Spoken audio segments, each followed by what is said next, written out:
Hello everybody, evidence for you here.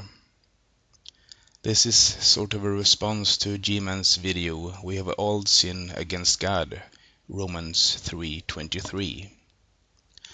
First off, I just want to say, I don't care how holy you think your book is, G-Man. It can never be used as evidence for anything. You are holding that ancient script to a higher standard than the law. That's absurd. The Bible you hold in your hand, no matter which version, is a translated, edited copy of an original that doesn't even exist. We are talking about unknown authors, discrepancies, intentional and/or unintentional distortion of the text, words which we don't know the meaning of, and entire sentences altered. Take John 8:7, for example. Remember this? John 8. Jesus went unto the Mount of Olives, and early in the morning he came again into the temple, and all the people came unto him, and he sat down and taught them. And the scribes and Pharisees brought unto him a woman taken in adultery. And when they had set her in the midst, they say unto him, Master, this woman was taken in adultery in the very act. Now Moses in the law commanded us that such should be stoned. But what sayest thou? This they said, tempting him, that they might have to accuse him. But Jesus stooped down, and with his finger wrote on the ground, as though he heard them not. So when they continued asking him, he lifted up himself, and said unto them, He that is without sin among you, let him first cast a stone at her. And again he stooped down, and wrote on the ground.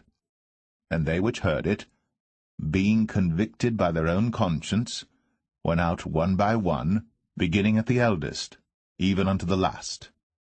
And Jesus was left alone, and the woman standing in the midst.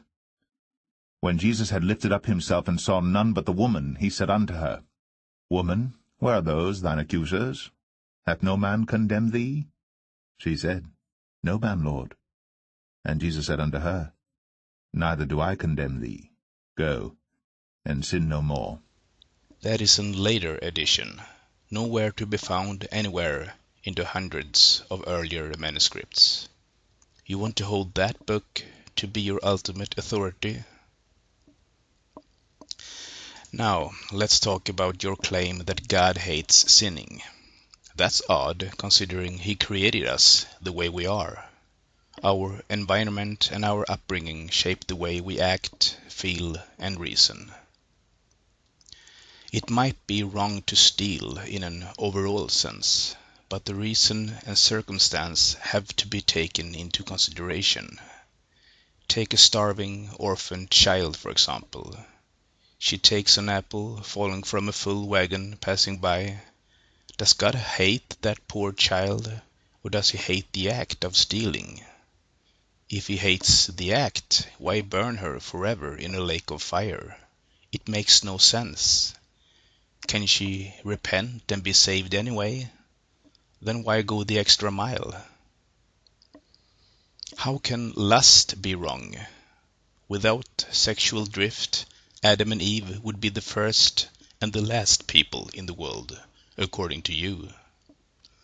What about hate is equal to murder? Are you telling me that if someone rapes my 16-year-old child, kills my son and my wife in front of my eyes, God will torture me forever if I feel hatred towards the perpetrator?